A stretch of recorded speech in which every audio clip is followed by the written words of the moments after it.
Erev Tov, everyone. It is, what is it? It is Wednesday night.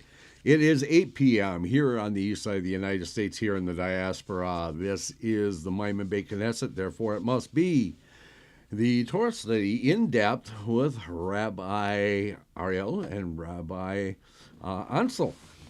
So it's been a beautiful day here in Michigan. And sunshiny, 76 degrees, very comfortable, very beautiful out.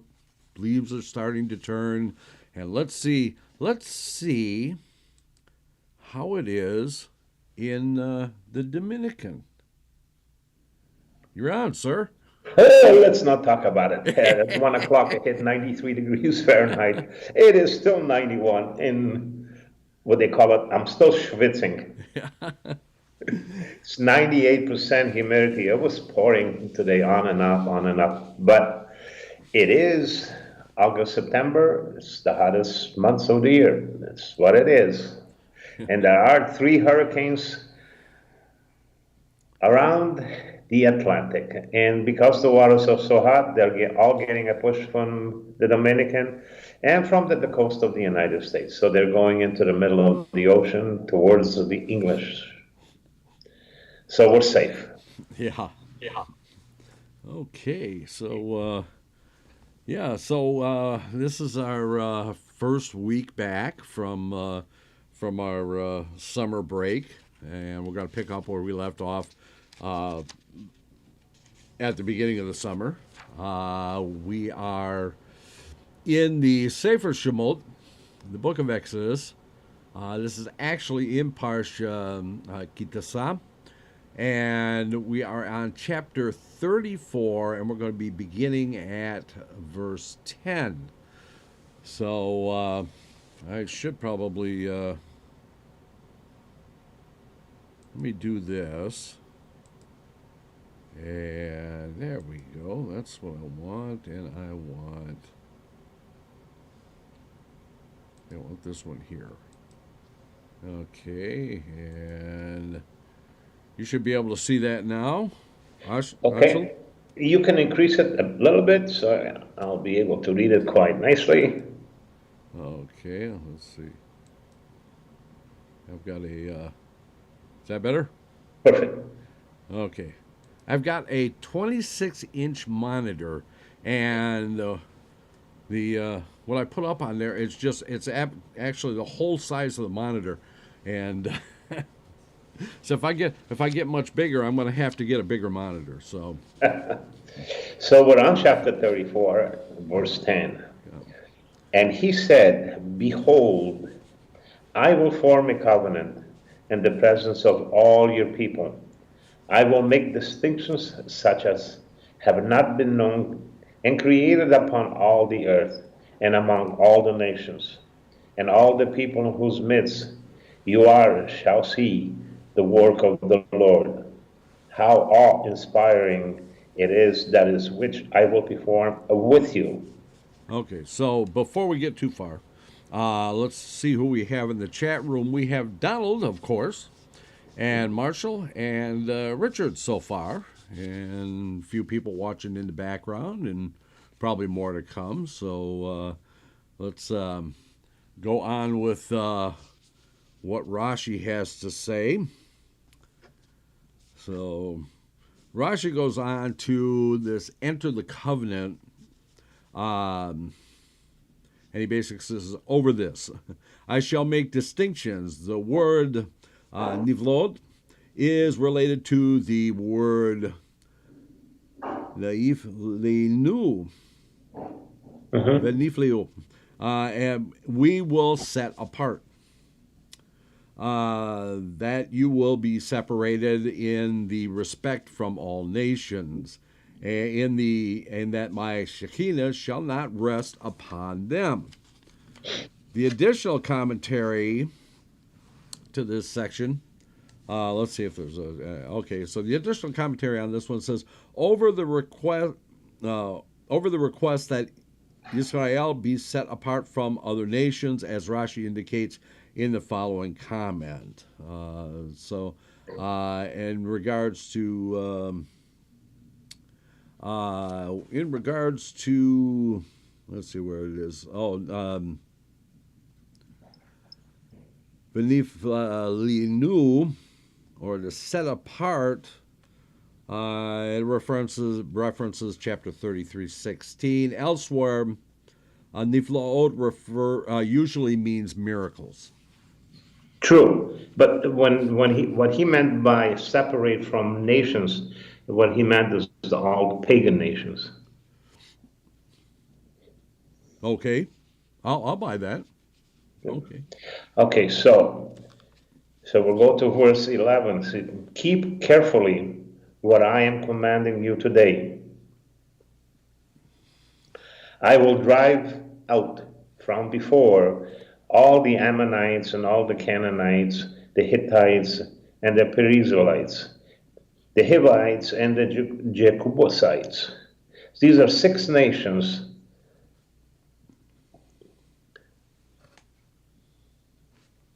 Okay. So Rashi goes on and say, with regard to the Amorite and so on, that there are only 6 nations here, because the one that's missing, which is the Girgashites, stood up and vacated their land before Israel. Additional commentary on this one has to say, Rashi really doesn't have a whole lot to say about this. But the additional commentary says, this is from the Talmud Yerushalmi, Shivi'i, Vaikra Rabbah. Okay, that was a lot of help. See Rashi's comment 233:2 above.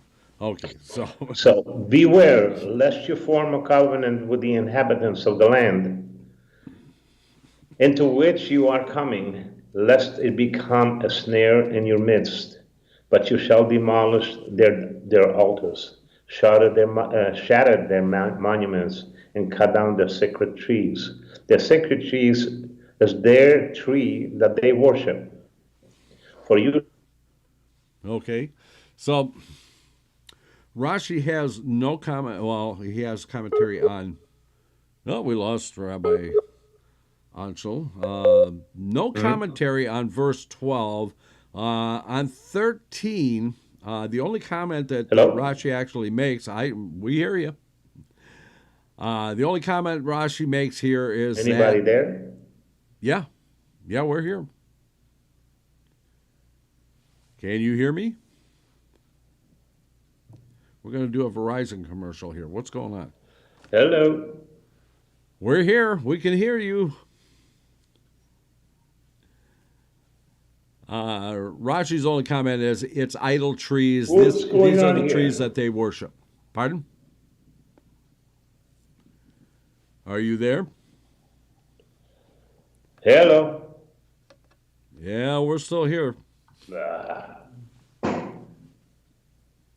Let's help Rabbi Asher out, or Ancel out here. We'll just hang up on him.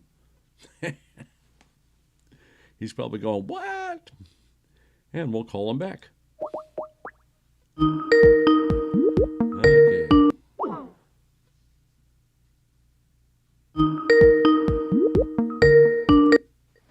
So you're back now.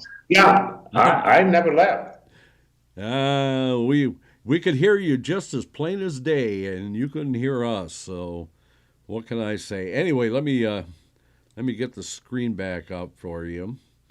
And what I was saying is that Rashi's only comment has to do with, there's no commentary on 12. The only commentary on 13 is that the idol trees these are the trees that they worship.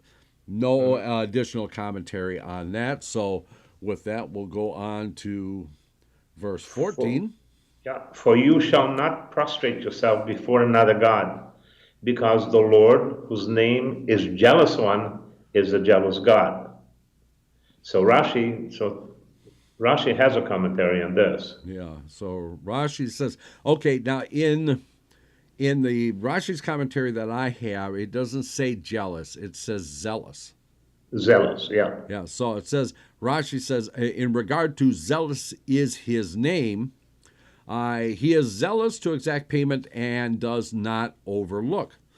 This is the meaning of every example of the word kina Yes. in Scripture. It alludes to one who seizes upon the opportunity of his victory to exact retribution from his enemies.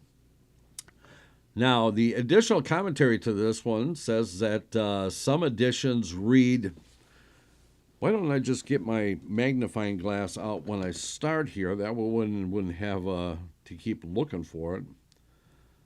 Ba'avodato. Ba'avodato. It's worship.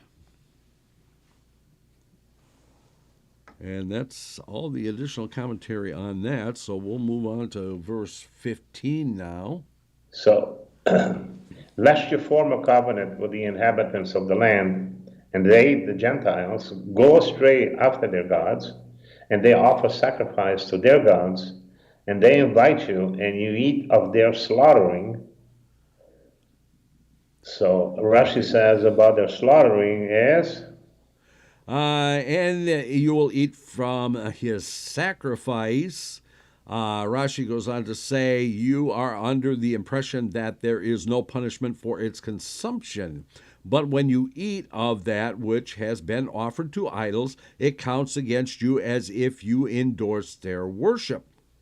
For as a result of eating of the pagan sacrifice, you will come and take his daughters as wives for your sons. We have a number of additional commentaries on this one, starting with referencing to the endorsing their worship. The additional commentary goes on to say, this is the worship of idols. Some editions use the singular pronominal suffix, and I'm not even going to try it. It's worship. Okay, with regard to eating of a pagan sacrifice, the additional commentary goes on to say, this is from the Talmud, Tractate Avodah Zarah, Folio 8a. We would expect the verse to say that you should not enter a covenant with the inhabitants of the land of Canaan, lest you eventually sacrifice to their gods. The Torah, however, views merely eating their sacrifices as an endorsement of idolatry, since it leads to intermarriage, which in turn leads to idolatry on the part of the children. Okay, there is no commentary on 16 or 17, so we'll go from 16 right into 18. and you take of their daughters for your sons, then their daughters go astray after their gods, and lead your sons astray after their gods, and you shall not make molten gods for yourself. The festival of unleavened cakes you shall keep. 7 days you shall eat unleavened cakes, in which I have commanded you, at the appointed meeting time of the month of spring. For in the month of spring you went out of Egypt. Okay. Rashi is actually, I would have thought he would have had more to say on this, but he's very short on this one. Rashi goes on to say, in regards to the month of first ripened produce, this means the month of first fruitation, as the produce then first comes into fruitation in its ripening. The additional commentary on this one, well, actually, the additional commentary is just referencing back to another section. So, okay, so we move on now to 19. All that opens the womb is mine, and all your livestock that bears a male by the emergency of the ox or a lamb. Okay, so Rashi goes on to say that the first of the womb is mine, and he clarifies that as among men, and all your livestock that produces a male. This means and all your livestock that will give birth to a male among the first of ox or a sheep, that is, which has a male first emerge from its womb. Rashi goes on to say, with regard to the first, this is the term which connotates opening, like the word poter, in the verse, like one who makes water burst forth, is one who causes the beginning of a dispute. The tav in Tezachar indicates the feminine third person singular. In reference, it refers to the female giving birth. So, additional commentary on this one has to do with, let's go back here, with regard to among men.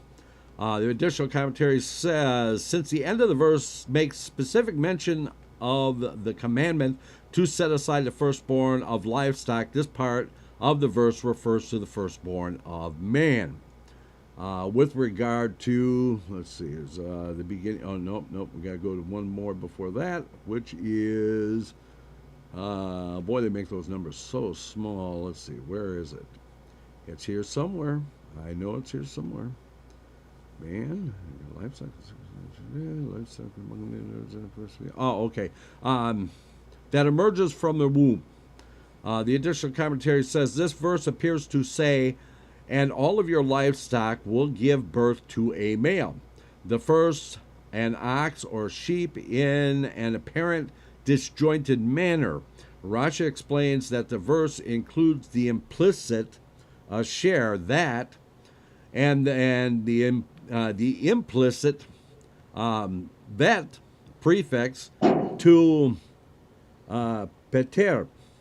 The verse then says, each of the first of the womb is mine, and all your livestock which are males among the first of the womb of an ox or a sheep. It continues on additional commentary with reference to referring to a female giving birth. The additional commentary says, this is unlike Onkelos, who understands the tav as indicating the second person masculine. You shall sanctify the males. In fact, is how Rashi renders the verse in his commentary to Bechorot, folio 3a. So, we go on to verse 20. And a firstborn donkey you shall redeem with a lamb. If you do not redeem it, you shall decapitate it. Every firstborn of your sons you shall redeem, and they shall not appear before me empty-handed. Okay, so Rashi has a great deal to say on this. Richard Ruttenberg has joined us. The eminent composer, maestro, Richard Ruttenberg, who does a lot of our lead-in music for our show, graciously allows us to use his music. Actually has written several of our pieces of music specifically for us. He is some musician. Hi, Richard.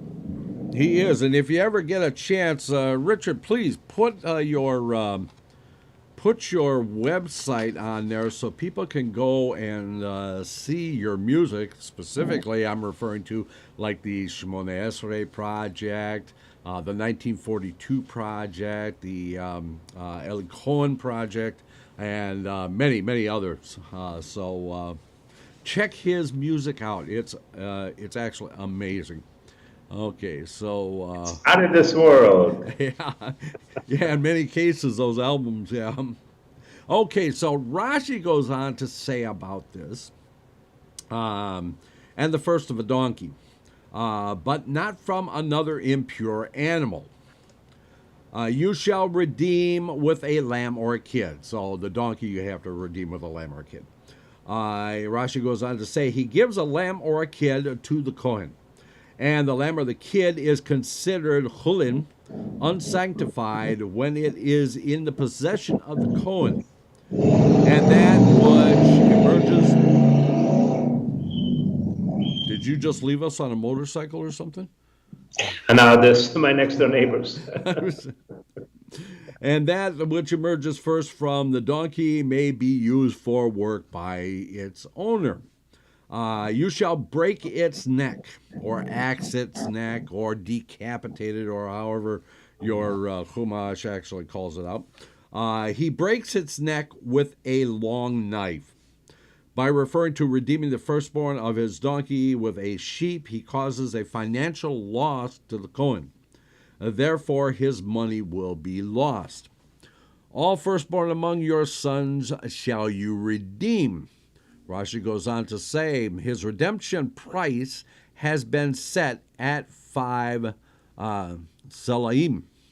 Yep. It is, as it says, and his redemption from the age of 1 month you shall redeem. This is actually the time when they were doing the census of Israel, and they had to take the special census of the Kohanim and the Leviim, and they counted them where everybody else was counted from 20 years of age and up. The Kohanim were counted from the age of 1 month and up, as it says here. With regard to, they shall not be seen before me empty-handed. Rashi goes on to say, according to the simple meaning of the verse, it is an independent statement and does not refer back to the firstborn just mentioned. For there is no seeing of the face, i.e., appearing in the Beit HaMikdash involved in the commandment of the firstborn. Rather, it is a different prohibition. Namely, when you will ascend to Jerusalem for the festival to be seen there by God, they shall not be seen before me empty-handed. It is your duty to bring an olah offering of seeing of the face.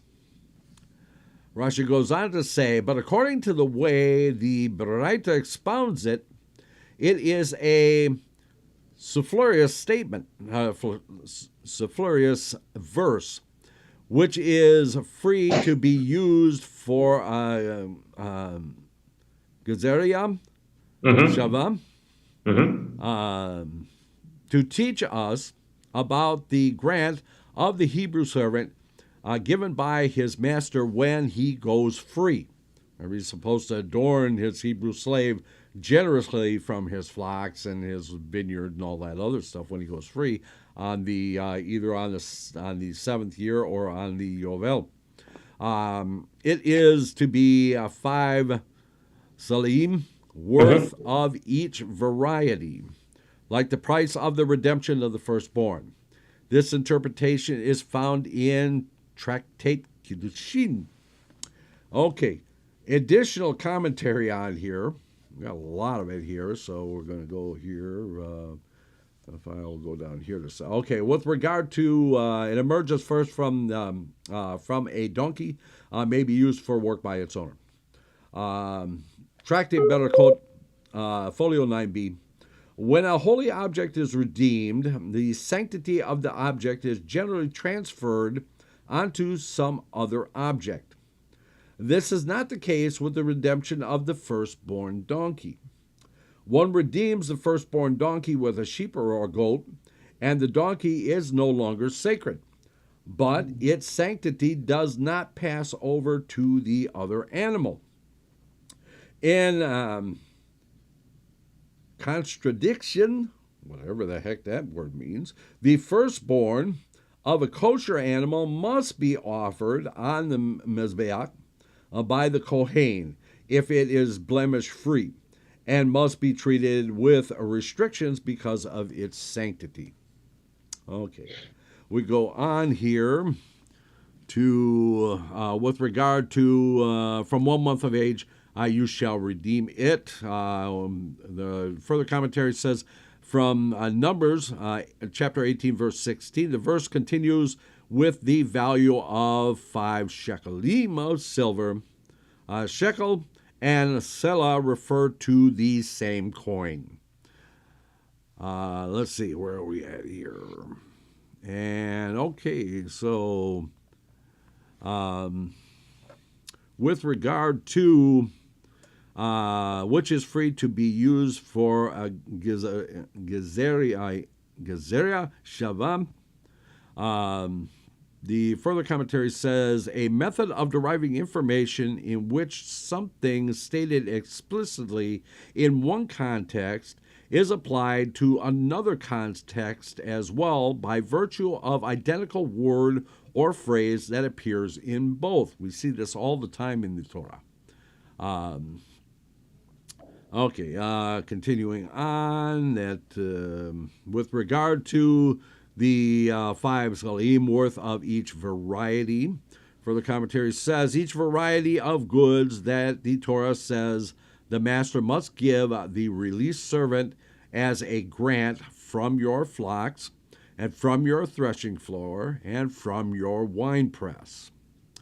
And then finally, for this commentary, the additional commentary says, with regard to this interpretation is found in Tractate Kiddushin. Kiddushin, folio 17a, according to the interpretation, they shall not appear before me empty-handed, means they shall not leave the Kohen empty-handed, but shall give him 5 salim. This sentence is considered superfluous because it adds nothing of halachic content. It is therefore used for the following gezerah shava. The word rekam. Hey, I got it on the first try. Rekam. Empty-handed appears both here and in the context of the grant to the released servant from Deuteronomy 15:13. Just as here, not empty-handed means giving 5 salim, so too with regard to the grant, it means give 5 salim worth of each variety. Wow, that was a long one. Okay. But So even nowadays, even though we don't have the Beit HaMikdash, we still redeem our firstborns. yes, yeah, we still do. At least we should be. Yeah. Okay, we're on verse It 21. says, 6 days you may work, and on the 7th day you shall rest. In plowing and in harvest you shall rest. Okay, so Rashi goes on here to say that you shall desist from plowing and from harvesting. Why are plowing and harvesting mentioned? Being a question. There are those among our rabbis who say that this verse refers not to the weekly Sabbath, but to the plowing of the year preceding the 7th that enters the 7th year, i.e., plowing during the latter part of the 6th year, and the harvesting of the 7th year that goes out to the year after the 7th year. To teach you that we add from the profane to the holy. According to this interpretation, this is what the verse means. For 6 day period you may work, and on the 7th day you shall desist. And as far as the labor of the 6 days that I permit you, there is a year in which plowing and harvesting is forbidden. And there is no need to say that the plowing and harvesting of the 7th year are forbidden, for it is already said, on the 7th year, your field shall not be sown. There are those among our rabbis who say that this verse speaks only of the weekly Sabbath, not the 7th year.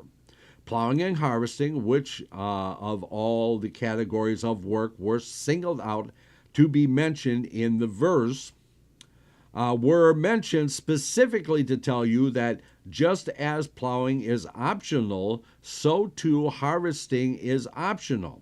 This excludes the harvest of the Omer, which is mandatory and overrides the Sabbath. How many people knew that? Harvest of the Omer overrides the Sabbath. Let's see what we have as far as additional commentary. With regard to why are you plowing and plowing and harvesting mentioned? The additional commentary says there are not many forms of labor that are forbidden on.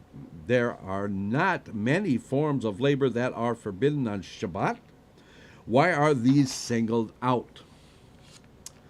And that's basically all it has to say. It's just proposing two questions. With regard to teach you that we add from the profane to the holy.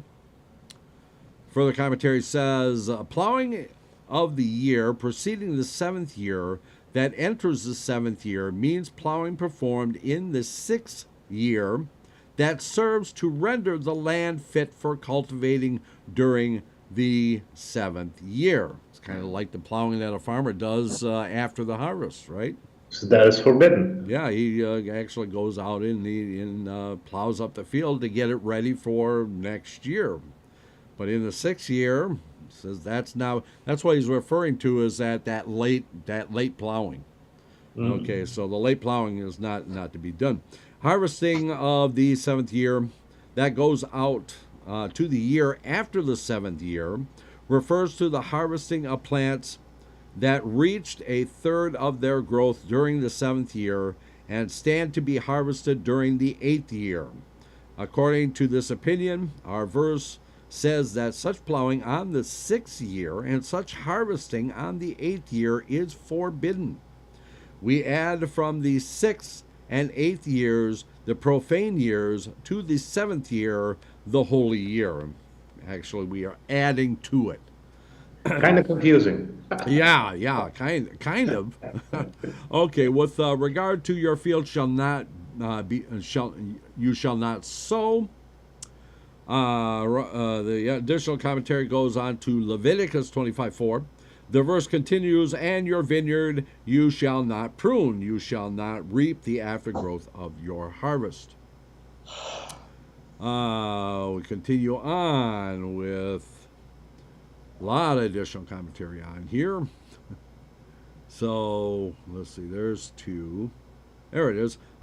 Just as the plowing is optional, the additional commentary says, just as plowing is always optional from a standpoint of the halakha, at no time is there an obligation to plow. With regard to harvest, so too harvesting is an optional. The further commentary says, so too the harvesting forbidden on Shabbat is only optional harvesting. And then with this exclusion of the harvest of the Omer, the additional commentary says this refers to the meal offering of barley brought on the 16th of Nisan, the 7th day of Pesach. See Leviticus 23:9 through 14. This offering is to be harvested the night before it is offered. Thus, when the 16th of Nisan falls on Shabbat, it is mandatory to harvest the barley on Friday night for the meal offering brought the next day. Okay, and we've hit the end of the additional commentary. So we are on to verse 22 now. I think we lost the whole room. Yeah. Well, this parsha is going to be finished soon. Yeah.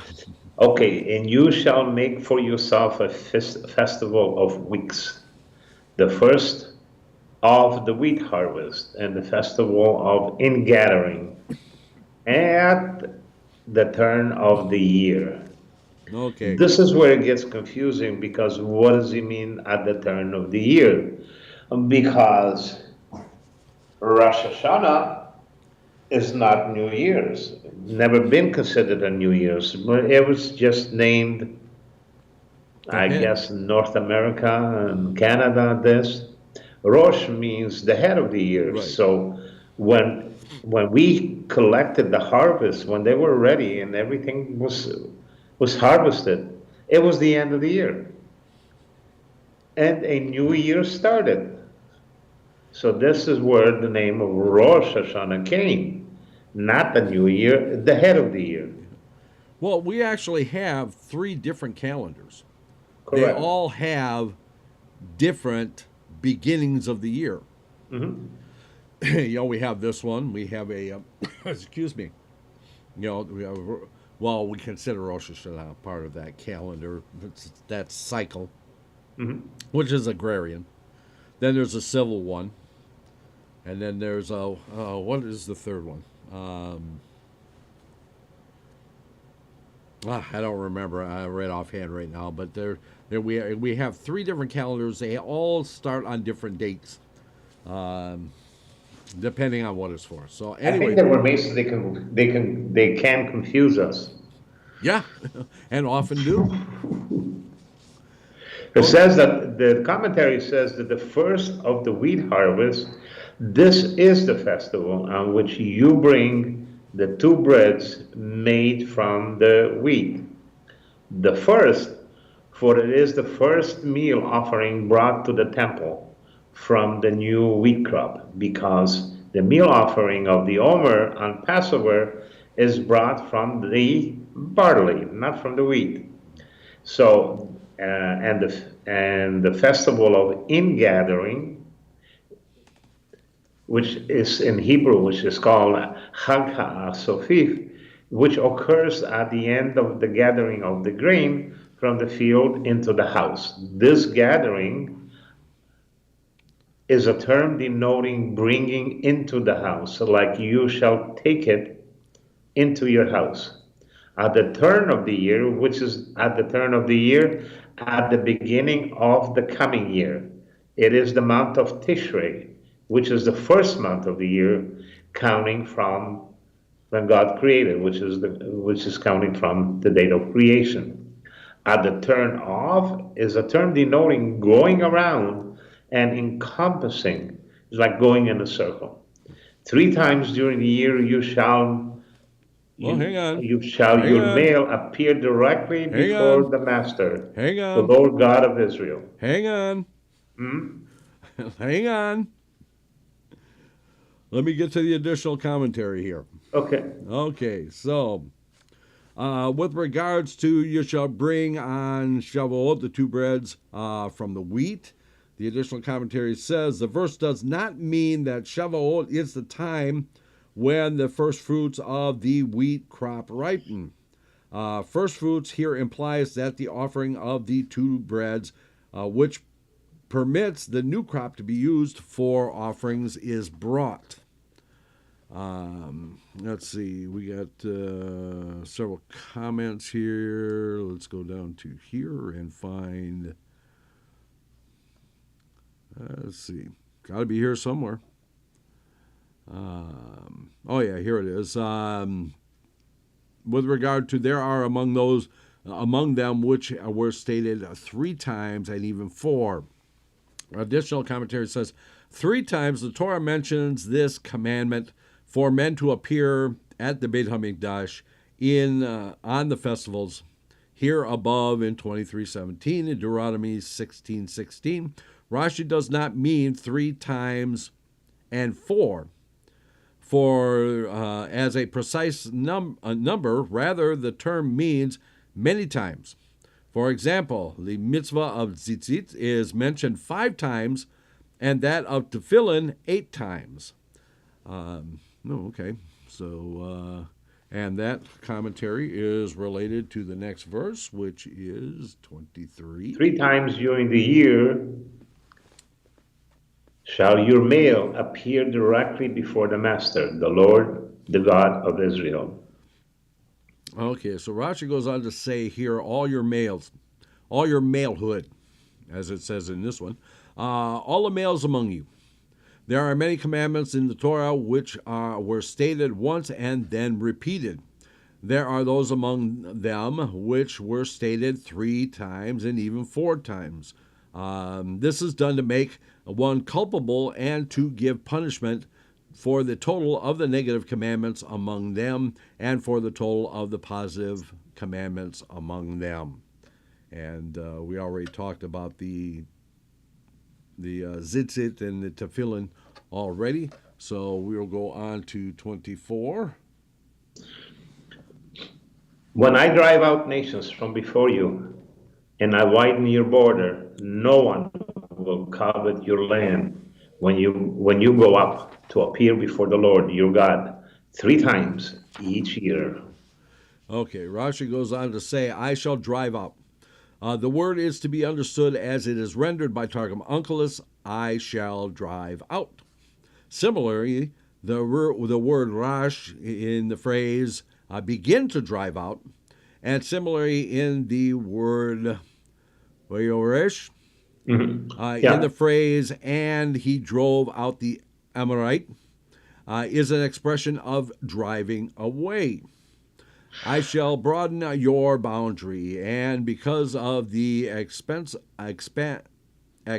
of your land, you will be distant from the Beit HaMikdash and the house of God's choice, and you will not be able to be seen before me constantly. Therefore, I fix these 3 festivals for you.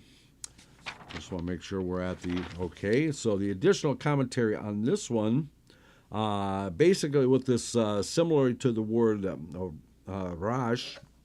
Rash is the root of orish, or the fe of the nachem verb, Okay. i.e., the first root letter is a yud that is changed or dropped in certain conjugations. In the hilfil of the root letter yud of such verbs becomes a vav, a vav, and all tenses. Thus, the first person singular in the verse in the future tense is orish. In the Oresh. hilfil, Yes. the root Yidreshin has 3 possible meanings: to bequeath, to impoverish, and to drive out. Rashi tells us there that it means to drive out. Okay, so If you look at the Aramaic on the right side, it says ki oresh goim mipanecha. So it is the right translation. Oresh means to drive out goim other nations mipanecha, before you. So it is. okay, so with regard to therefore I fix these 3 festivals for you, the additional commentary says, for I shall drive out nations from before you, and I shall widen your borders, is given by the verse as a reason for that which precedes it. 3 times in the year all your malehood shall appear. Rashi explains why widening the borders is a reason for the commandment for the men to come to the Beit HaMikdash 3 times a year. Okay. So we are on to verse 25, if Rabbi Ancel is still with us.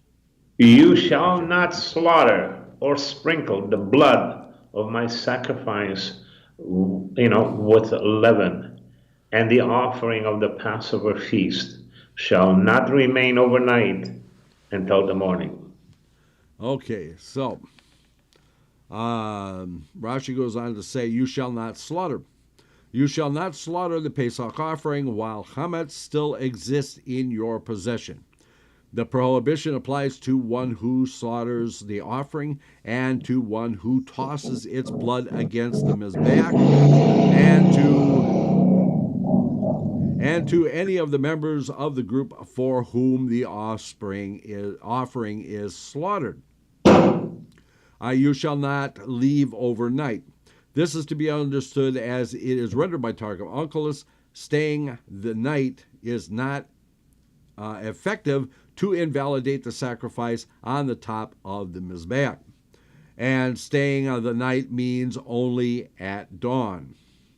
The slaughter of the Pesach festival, its specific parts. From here you learn that the prohibition against staying at the night overnight appears to every applies. I'll get it right. Overnight applies to every burning of fats and organs of any offering. So additional commentary on this one. Let's see. A lot of additional commentary. So if I can find it. Okay, so with whom the offering, well, that just a reference over to Pesachim. So we'll skip that one and go on to the you shall not, the rendered by Targum Onkelos. You shall not leave overnight until morning off the Mizbeach, the fats and the slaughter of the Pesach festival. Okay, let's go on here to not effective. On top of the Mizbeach. For the commentator says it's from Mechilta. The prohibition against leaving parts of the offering overnight does not apply to parts of the offering that are on top of the Mizbeach, even if they have not been consumed by fire. And staying over the night means only at dawn. For the commentary says Zavachim. Folio 87a, the prohibition against leaving the offering off the Mizbeach overnight applies only if it was left until dawn. Even if it was off the Mizbeach all night and was placed on it just before dawn, the commandment has not been violated. Okay, and let's see, with the Pesach offering and its specific parts, the further commentary says,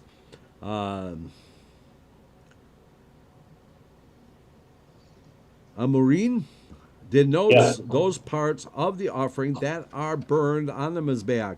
Its literal meaning is those that have been started, i.e. those parts of the offering that the Torah stated must be burned on the Mizbeach. And then finally, with regard to the fats and the organs of any offering, the further commentary says, this verse said, literally, and the festival of Pesach shall not be left overnight until morning. It would have been understood that it is referring to the festival offering. The parallel verse does in fact use the form literally, and the fat of my festival shall not be left overnight until morning, not and the fat of my festival offering. Our verse includes the apparently superfluous zavach, slaughter. Yep. That's zevach. Zevach HaPesach. Zevach, slaughter, to teach us that the prohibition applies to any offering, not only the Korban Pesach. Okay, what are we at here? We are at our halfway point. So we are going to take our break. I'm going to turn you down there, Rabbi Ancel. And we'll bring you back on as soon as we finish the break. We're going to take a quick 6-minute break, and we will be back, and we will find out what else is bothering Rashi. So stay tuned. Let's all go to the lobby. Let's all go to the lobby. Let's all go to the lobby to get ourselves a treat. Delicious things to eat. The popcorn can't be beat. The sparkling drinks are just dandy. The chocolate bars and the candy. So let's all go to the lobby to get ourselves a treat. Let's all go to the lobby to get ourselves a treat. It's intermission time, folks, so hurry, hurry, hurry. Step right over to our refreshment center for the most extravagant array of refreshment goodies ever assembled under one roof. Enjoy breathtaking, mouth-watering goodies, everything from a snack to a delicious full meal. At our refreshment center, you'll find a large variety of goodies to satisfy your hunger, your thirst, or your sweet tooth. So hurry, hurry, hurry. Visit our refreshment center now. The show starts in 5 minutes.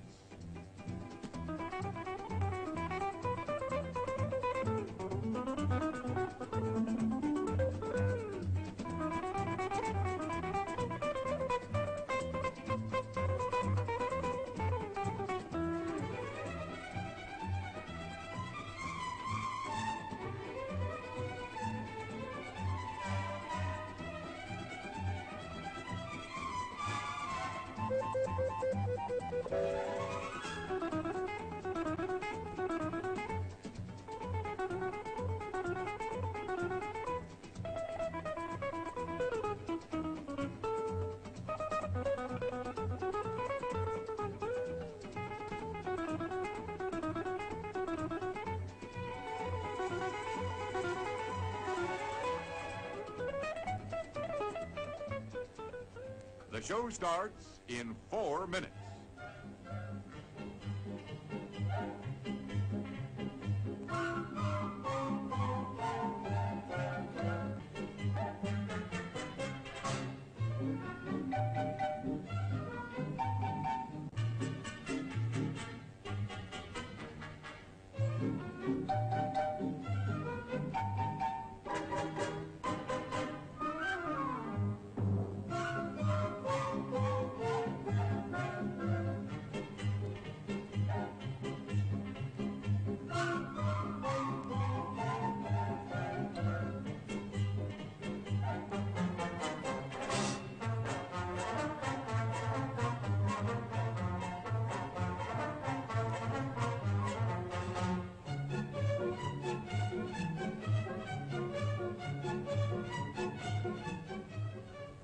The show starts in 3 minutes.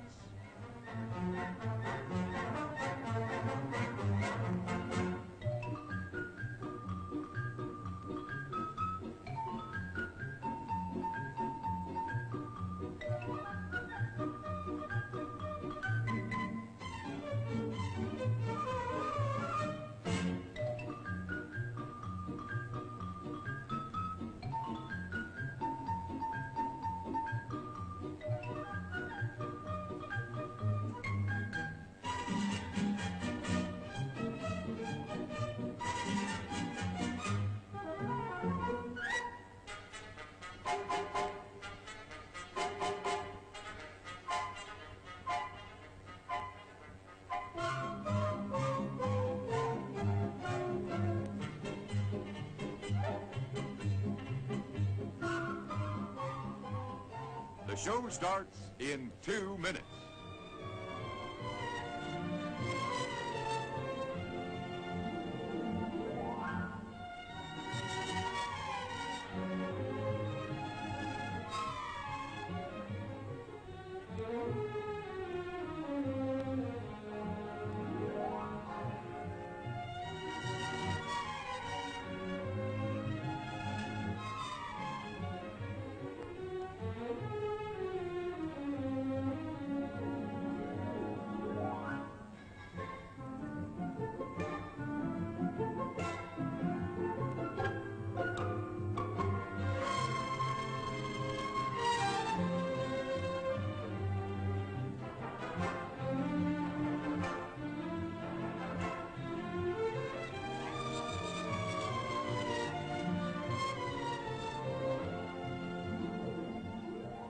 The show starts in 1 minute.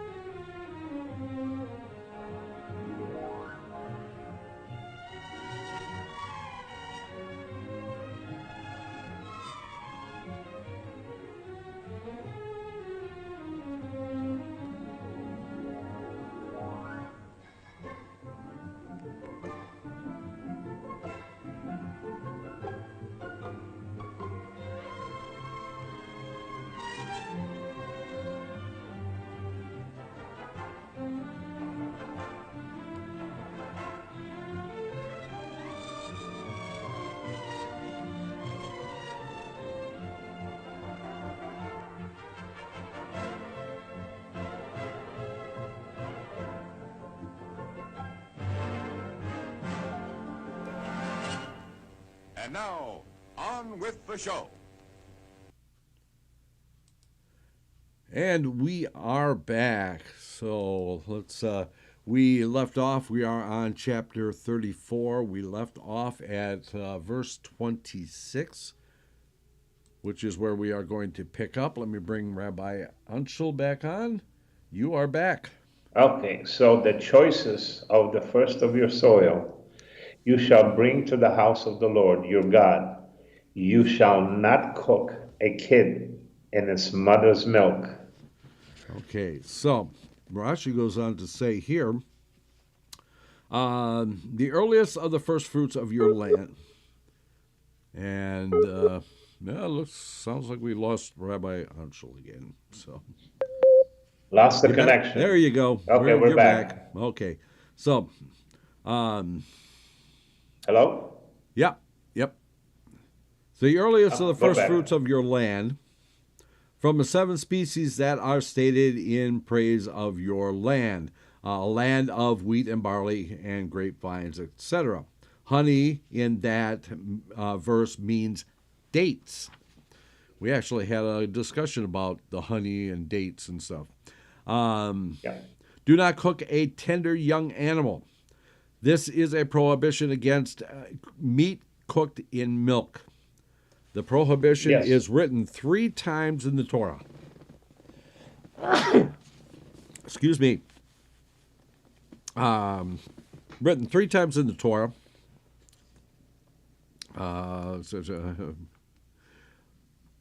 Once for the prohibition against eating, once for the prohibition against deriving other pleasure from this forbidden combination, and once for the prohibition against cooking.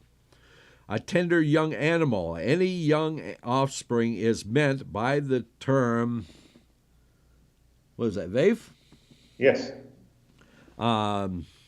Even a calf and a lamb. We see this from the fact that the Torah needed to state explicitly in several places a kid of goats. Gedei Azim. Yeah, This is a young and goat. you have thus learned that the Gedim, Yes. without further modification, refers to any suckling in its mother's milk. That is, to the exclusion of fowl, which has no mother's milk, whose prohibition is not derived from the Torah, but rather is an enactment by the sages, which is something that has puzzled people for many, many years. Okay, so further commentary on this one. The Torah specifically says that a bird is a bird. It's a It separate. did not. It's It a never separate specified thing. that the meat is meat. Yeah. So. Hello? Yeah. So further commentary on this one. The land of wheat, barley, and grapevine. Where are we at here? Deuteronomy, the verse continues, and figs and pomegranates, a land of oil-producing olives and honey. Goes on to say, from Tractate Bikurim, that we have chosen the text of the first printed text of Rashi. This standard reads, oh my God, Davash Tamarim Em Correct. Udevesh Hu. Yep. Honey means honey of dates. That reading is difficult because the Talmud from Tractate Chulin 120b says that the first fruits are not brought from the honey of dates, but from dates themselves, and they are still solid fruit. Okay, let's see. What else we got? All the other ones, the additional commentary, are all references to other places in the Torah, and really doesn't give us much. I have a question. Yes. Okay. So, the Torah says that a bird doesn't specify that the meat from a bird is meat. So it became so the rabbis decided that it is meat. Yes. What gives them the right to say that it is, and what gives them the right that it's not? You know, when you get into that, though, there is a dissenting opinion on that, as there is on just about everything. Yep. Talking about one of the sages who actually served cheese with chicken. Mm-hmm. So, I mean, the sages, basically, this just makes it's rabbinic. It's but it's not a Torah prohibition. Right. So must I follow the rabbinic prohibition? Yeah, actually, yeah. If we look at even Soloveitchik and others that said that okay, well, who was the other one that we were studying? There's a few. Even Feinstein had an opinion. Caro had an opinion. I mean, they all had an opinion. But does that make them right, or does it make them wrong? Right. Well, I mean, because Torah they prohibitions you cannot break. Forget it. It is prohibited. It's a problem. Basically, what they said is that you should follow the rabbinic edict, but if you break it, you're not actually breaking Torah law. Okay. But that's the answer I was waiting for. That's the answer that I go by. It's a tough decision. Yeah, it is. It's very tough because people will say, "Well, I'm not breaking a Torah law. Right. I'm breaking some rabbi's opinion, but because I say it's okay, you say it's not okay. It doesn't make me right. It doesn't make me wrong. So it's a ruling that's in the gray area, and I've known a lot of people that will eat chicken outside. Uh-huh. Are you committing a sin? Not according to Torah. Okay. I mean, it comes down to how much weight does God put onto the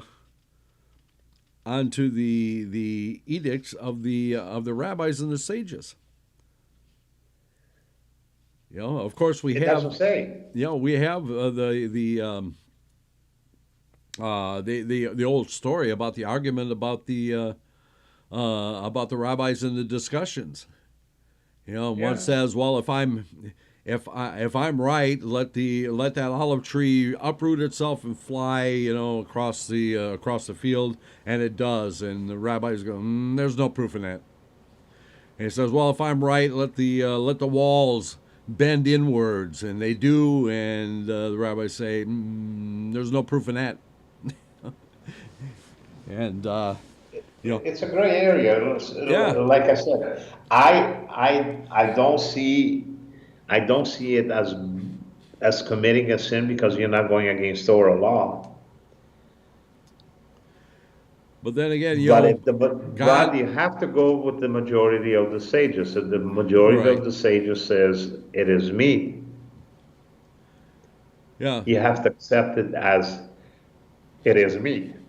Well, I mean, and we can go to. I mean, what is the authority? So, the authority comes from, God Himself when He said to Moses that when Yitro said that this is too much for you. You're gonna spin a bearing if you keep this up.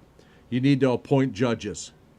Lower courts, higher courts, and then basically Moshe and Rabbeinu as the Supreme Court, where they would go and up the different levels of the courts system, but they actually made the determination, and God said that that's the way it was supposed to be. Okay. So the rabbis do actually have the authority to do that. Okay, so here it is.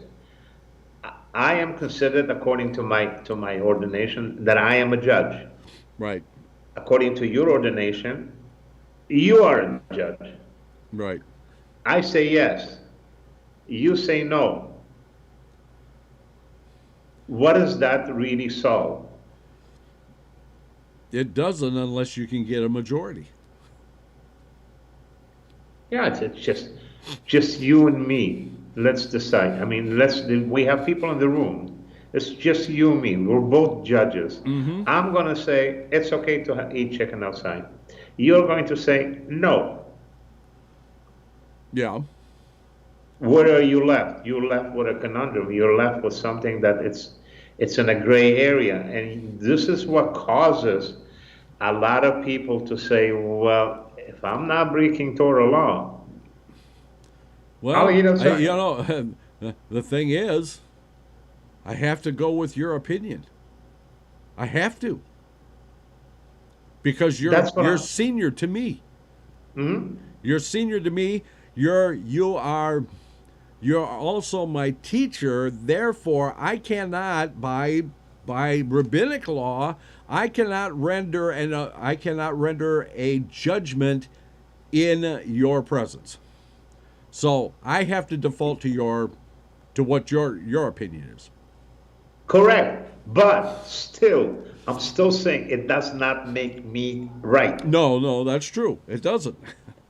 It does not. So you're left, hanging by the branch, So I mean, there's not that many laws in the Torah or in the rabbinic that are in a gray area, like exactly what Yeah. about chickens, meats and everything else, and not mixing milk with meat. There are no questions about that. This one part is hanging by a thread. Either it falls on the on the right side, or it falls on the left side. It can't fall in the middle. And this has always been like we're studying the Gemara. They're arguing, and this one says yes, and this one says no, and this is the reason why. And at the end, they can come up with a conclusion. I have never seen a conclusion in any of the discussions. No, actually, there is not. I made that point before, that there is nothing in the Talmud that Yeah. you will ever actually find a definitive answer. You'll find a compromise, such as the mezuzah. Yep. Because one says it's supposed to be vertical, the other one says it's horizontal, and there's an argument that goes on about that. They cannot come to a decision and say, we're going to compromise, we're going to set it at a 45-degree angle. But does that make him right? Doesn't, no, because he said we have to wait. We're Does going it to make do him it wrong? We're going to No. do it that So- way until Mashiach tells us the way that it's supposed to be done. So it's okay. Like I said, it's not me not being that you consider me being senior. Where you and I are. I've always said you and I are equal. We're both judges, but that's like I said. Just because I say yes, you don't have to agree. You can say no. It doesn't make you wrong. It doesn't make you right. The same as me. The same as any of the rabbis. Right. You say we have to go with the majority. I'll tend to agree with that. But still, it doesn't make it right. It doesn't make it wrong, because I still have not broken Torah law. True. That is actually true. So, shall we move on to 27? Yes. Yeah, it's something good to discuss, and and people have always wanted, and it's. Yeah, no, not a lot of people know that, when we look at the 613 mitzvot, or commandments, that there are 58 of them that are specific to judges. 58 of them, almost 10%, are things that they're relative only to a judge. Yeah, but most people don't, maybe are not aware of me, and this is some of the stuff that we should teach the people. People don't know. They believe that the life of a rabbi, especially when you're a judge and you come up to, let's say, even if when it comes to marriage, to explain to couples, it becomes even tougher when it becomes a get. This is why I've always told couples for a marriage, I need 2 days. I want to come the day before. I want to meet you and your future husband. I want to meet the families because I've told you. It happened to me a couple of times where they didn't want to pay for me for the 2 days, and I came the same day. And then I found out that the two families didn't get along, but the two of them wanted to get married. So I had to sit with one family at one side of the table and one end of the room. Then I had to go over to the other end of the room to sit with the other family because I couldn't play favorites. Right. Yeah. Yeah. So the life of a rabbi, especially when it comes to judgment, it's not, and there's a lot of prohibitions. And it's for you to render a decision as a judge. Believe me, it's not the easiest thing. It's not the most comfortable thing, especially when it comes to a get. You have no idea. When it involves children, Yeah. you know, two adults will get divorced. They'll get divorced. It happens all the time. The people that suffer from a divorce are the children. Yeah. And people realize that. And most people should know that children that come out of a divorce is, I don't know, they don't grow up because they need a father image and they need a mother image. A mother can most of the time acts when there's a divorce. A mother has to act because most of the time they're left with the mothers. Yeah. A mother has to act as a mother and as a father, and it's not easy. Yeah, and it doesn't happen very often that they can Not in fulfill Julia. those. Like I said, in the 25 years that I've been a rabbi, I've only done two, and one was just recent. But it was mutual because his job took him away for months and months and months and months. They just grew apart, not because they didn't love each other. They just grew apart. And he's a good man. He's a good Jew. She is the same. They share their daughter, and she learns everything, and they're okay. And the daughter understands that sometimes people grow apart because of distance for different reasons. But as far as I know in Judaism, I have not heard of too many divorces. Yeah, well, it does happen, but Of course it will happen. But like I said, there are almost 60 prohibitions for a judge. And it's, what he can do, what you cannot do, because God forbid you render the wrong decision when it comes to a divorce or something like this. God help you because you can destroy a family. And once you said it, you can't go back. Once you hand Well, the that's divorce papers, there's no return. that's it. You cannot change your mind. That's Oh, I the made a other mistake. thing is that No you. such thing. That's the other thing is that you damage your reputation, and who's going to take your Well, forget the judgment at that reputation, but point? okay, so it's just you as a human being.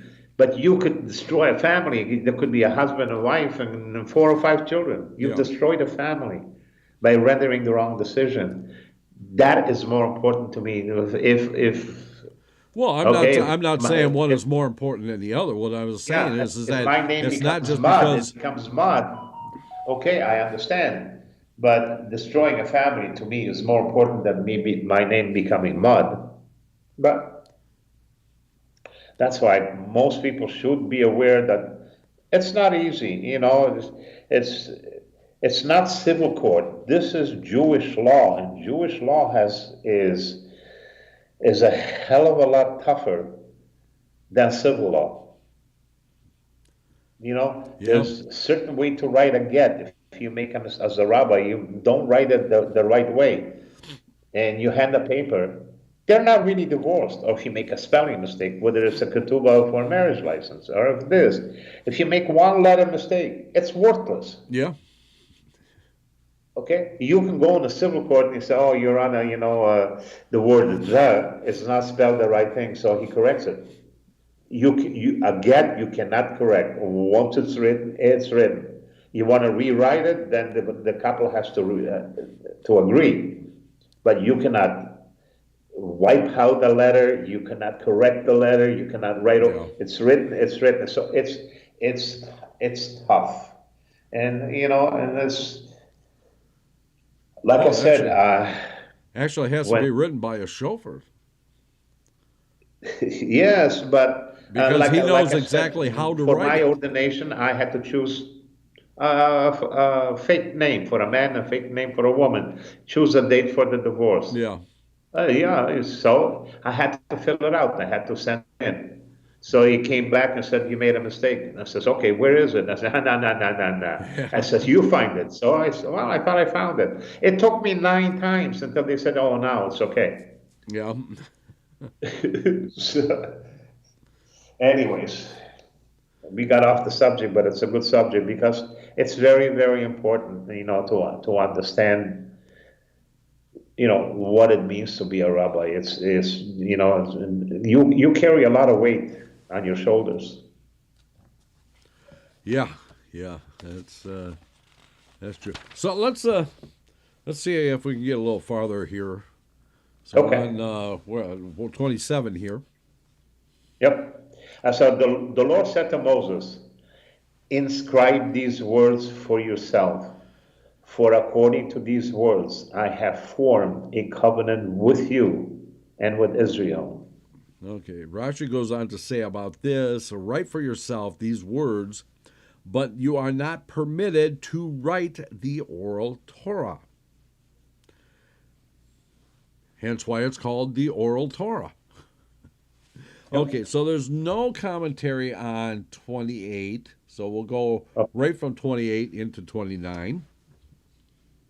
Okay, so he was there with the Lord for 40 days and 40 nights. He ate no bread and he drank no water.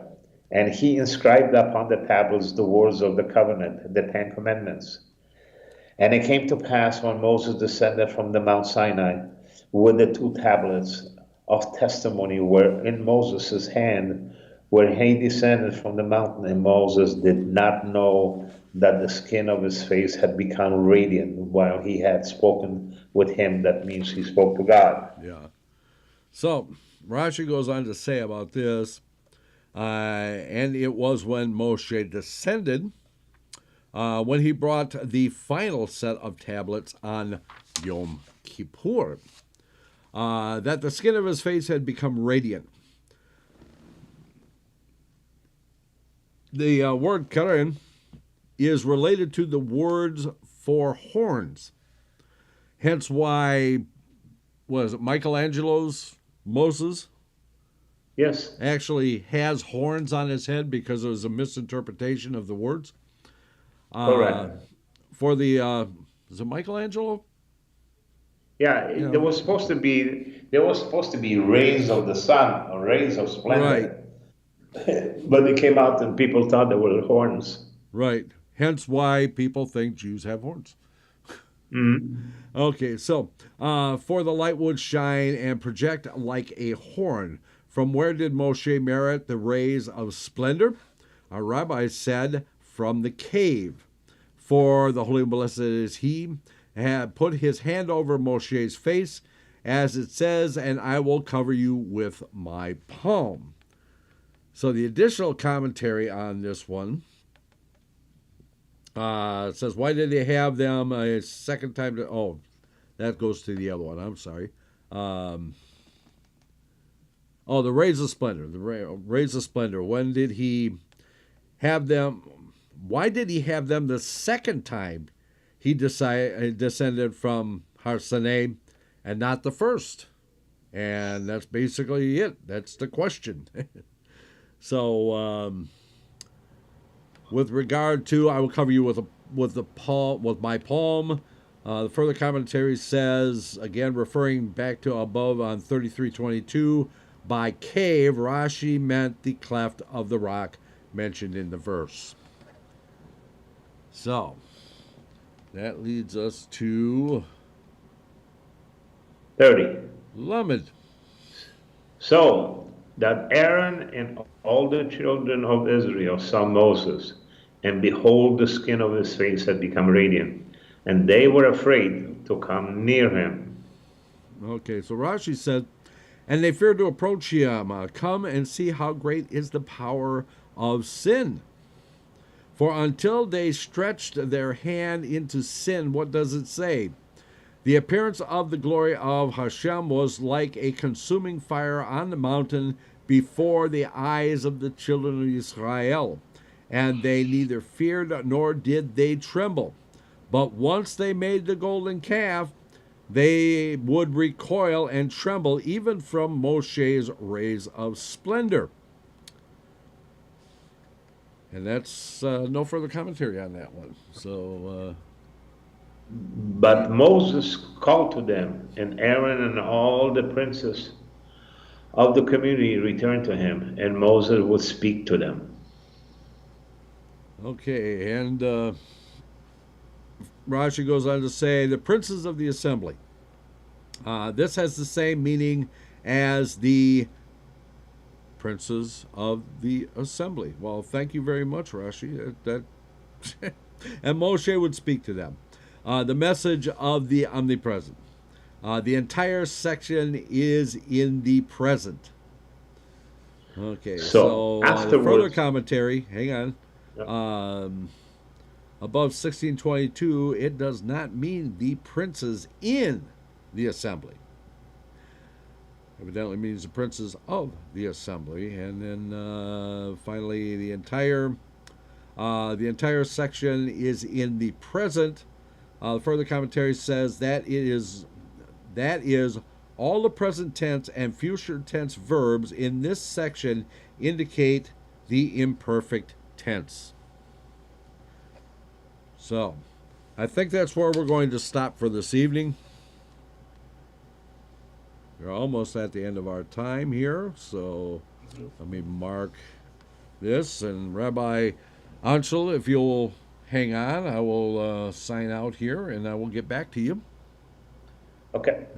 Okay, so that was a rough one. No kidding. There's a lot to unpack in this, what we've been reading this evening.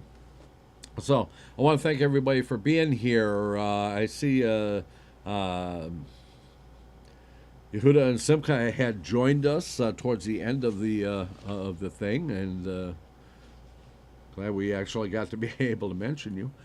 Don't forget that Friday night at 8 p.m. is Kabbalat Mariv Shabbat service, and then Shabbat morning at 10 a.m. is Shachrit Musaf. Monday is Zeta Story Corner at 8 p.m. Eastern, and then Tuesday is the Rabbis Discuss again at 8 p.m. Eastern. So until the next time, we will just simply say Leila Tov.